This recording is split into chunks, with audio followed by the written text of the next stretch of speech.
বন্ধুরা আপনারা দেখছেন Bangla digital platform YouTube channel.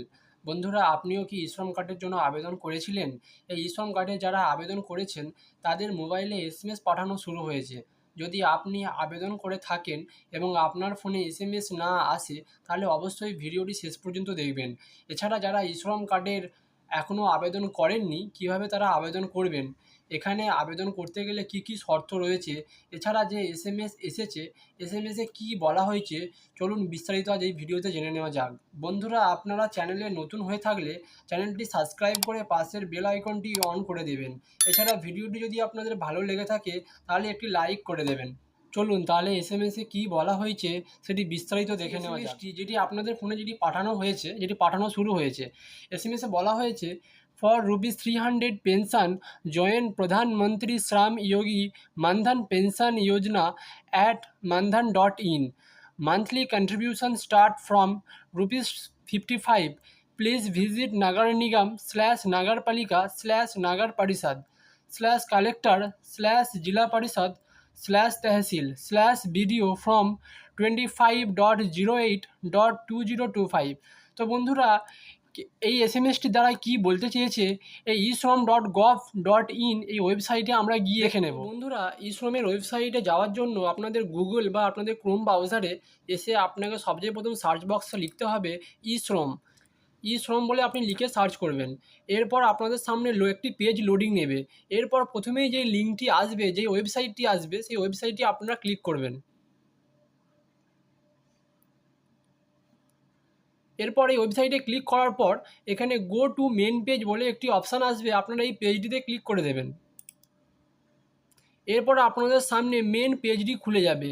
এই পেজের দ্বারা আপনারা সমস্ত কিছু দেখে নিতে পারবেন।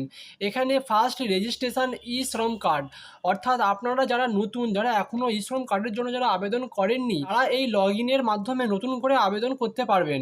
এরপর আপনাদের দেখা যাবে মানধান.in এখানে আপনারা ক্লিক করবেন। এরপর আপনাদের সামনে একটি পেজ খুলে যাবে। এরপর আপনাদের সামনে একটি পেজ খুলে যাবে। এই পেজে আপনারা দেখতে পাবেন সেলফ এনরোলমেন্ট, সিএসসি ভিএলই এবং অ্যাডমিন লগ ইন। এই সেলফ এনরোলমেন্ট এই অপশানটির দ্বারা আপনারা নিজেরা বাড়িতে বসে শ্রম কার্ডের জন্য আবেদন করতে পারবেন এবং সিএসসি ভিএলই এই অপশান দ্বারা আপনারা সাইবার ক্যাফ থেকে গিয়ে লগ ইন করতে পারবেন এবং এই অ্যাডমিন লগ ইন এই অপশানটি অফিস ইউজের জন্য। এই শ্রম কার্ডের দ্বারা আপনারা কি কি বেনিফিশিয়ারি পাবেন বা নতুনটা কিভাবে অ্যাপ্লাই করবেন, বা যারা অ্যাপ্লাই করেছে তাদের মাসে মাসে কত টাকা করে দিতে হবে, চলুন এই নিয়ে বিস্তারিত জেনে নেওয়া যাক। বন্ধুরা আপনারা অন স্ক্রিনে দেখতে পাচ্ছেন শ্রম কার্ডের প্রধান সুবিধাগুলি হলো সামাজিক নিরাপত্তা, পেনশন স্কিম, জীবন বীমা, দুর্ঘটনা বীমা এবং জরুরি অবস্থার আর্থিক সহায়তা। এই কার্ডটি অসংগঠিত শ্রমিকদের জন্য একটি কেন্দ্রীয় ডাটাবেস তৈরি করে যা তাদের বিভিন্ন সরকারি কল্যাণমূলক প্রকল্পের সুবিধা পেতে সাহায্য করে। এই প্রকল্পটি 2021-এর আগস্ট মাস থেকে শ্রম ও কর্মসংস্থান মন্ত্রণালয়ের দ্বারা চালু করা হয়েছে। শ্রম কার্ডের সুবিধা, বন্ধুরা আমরা জেনে নেব শ্রম কার্ডের কী কী আপনি সুবিধা পেতে পারেন। শ্রম কার্ডের সুবিধাগুলি: সামাজিক নিরাপত্তা ও কল্যাণমূলক প্রকল্প। শ্রম কার্ডে অসংগঠিত শ্রমিকদের জন্য বিভিন্ন সরকারি প্রকল্প ও পরিষেবাগুলিতে সহজে প্রবেশাধিকার নিশ্চিত করে। এবং পেনশন সুবিধা: 60 বছর বয়সে পৌঁছানোর পর শ্রমিকরা মাসে পেনশন যেমন 3000 টাকা পাওয়ার যোগ্য হতে পারেন। এবং জীবন ও দুর্ঘটনা বীমা, শ্রম কার্ডের মাধ্যমে শ্রমিকরা জীবন বীমা এবং দুর্ঘটনা বীমা পেতে পারেন, যা তাদের এবং তাদের পরিবারের জন্য একটি নিরাপত্তার জাল তৈরি করে। এবং আর্থিক সহায়তা: 60 বছর বয়সের পর প্রতি মাসে 3000 টাকা পেনশন, একজন শ্রমিকের আংশিক প্রতিবন্ধকতার ক্ষেত্রে 2 লাখ টাকা পর্যন্ত মৃত্যু বীমা এবং 1 লাখ টাকার আর্থিক সহায়তা দেওয়া হয়।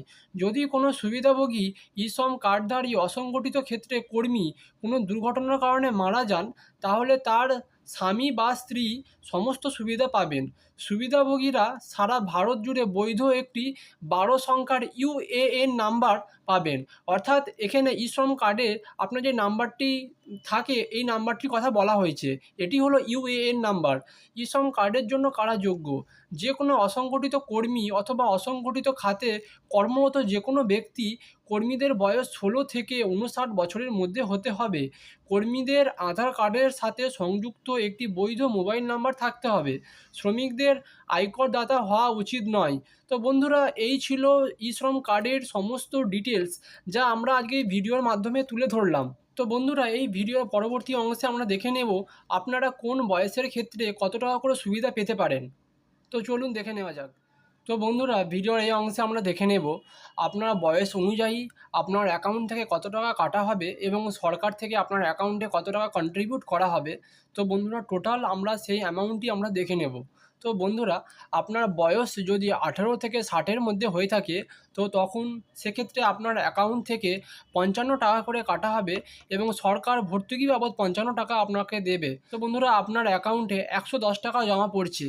এছাড়া আপনার বয়স যদি 19 থেকে 60-এর মধ্যে হয়ে থাকে, তো আপনার অ্যাকাউন্ট থেকে 58 টাকা করে কাটা হবে এবং সরকার আপনাকে 58 টাকা করে দেবে। সেক্ষেত্রে আপনার 116 টাকা করে জমছে। তো বন্ধুরা, আপনার বয়স যদি 20 হয়ে থাকে, 20 থেকে 60-এর মধ্যে যদি হয়ে থাকেন, তো বন্ধুরা সেক্ষেত্রে আপনার অ্যাকাউন্ট থেকে 61 টাকা করে কাটা হবে এবং সরকার সেক্ষেত্রে 61 টাকা দেবে। এক্ষেত্রে আপনার অ্যাকাউন্টে 122 টাকা করে জমা পড়বে। তো বন্ধুরা, এই চার্টটি সম্পূর্ণ আপনাদের ক্ষেত্রে দেওয়া হলো। আপনারা যদি পারেন তো এটি একটি স্ক্রিনশট নিয়ে রাখতে পারেন। তো বন্ধুরা, এই 18 থেকে 40 বছর পর্যন্ত এখানে একটি চার্ট দেওয়া হলো। আপনাদের সুবিধার্থে আপনারা এটি স্ক্রিনশট নিয়ে নিতে পারেন। তো বন্ধুরা, 40 বছর পর্যন্ত যখন আপনার বয়স 40 হবে, সেক্ষেত্রে আপনাকে 200 টাকা করে প্রিমিয়াম দিতে হবে এবং সরকার সেক্ষেত্রে আপনাকে 200 টাকা করে ভর্তুকি বাবদ দেবে। সেক্ষেত্রে আপনার অ্যাকাউন্টে 400 টাকা করে জমা পড়বে। এই হিসাবে আপনি যখন 60 বছর পার করবেন, সেক্ষেত্রে আপনাকে তখন সরকার পেনশন বাবদ আপনার অ্যাকাউন্টে প্রত্যেক মাসে 3000 টাকা করে প্রত্যেক মাসে দিয়ে থাকবে। নিয়ে এই ছিল আজকের এই ছোট্ট ভিডিওটি। ভিডিওটি যদি আপনাদের ভালো লেগে থাকে, চ্যানেলটি সাবস্ক্রাইব করে বেল আইকনটি অল করে দেবেন। এছাড়া ভিডিওটি যদি আপনাদের ভালো লেগে থাকে তো একটি লাইক করে দেবেন। বন্ধুরা, আপনারা এর পরবর্তীকালে যদি ই শ্রম কার্ডের আবেদনের ফর্ম ফিল আপ সংক্রান্ত যদি কোনো ভিডিও আপনারা যদি চেয়ে থাকেন, তো ভিডিওর কমেন্ট বক্সে কমেন্ট করবেন। এর পরবর্তীকালে ই শ্রম কার্ডের আবেদন সংক্রান্ত একটি ভিডিও নিয়ে আসবো।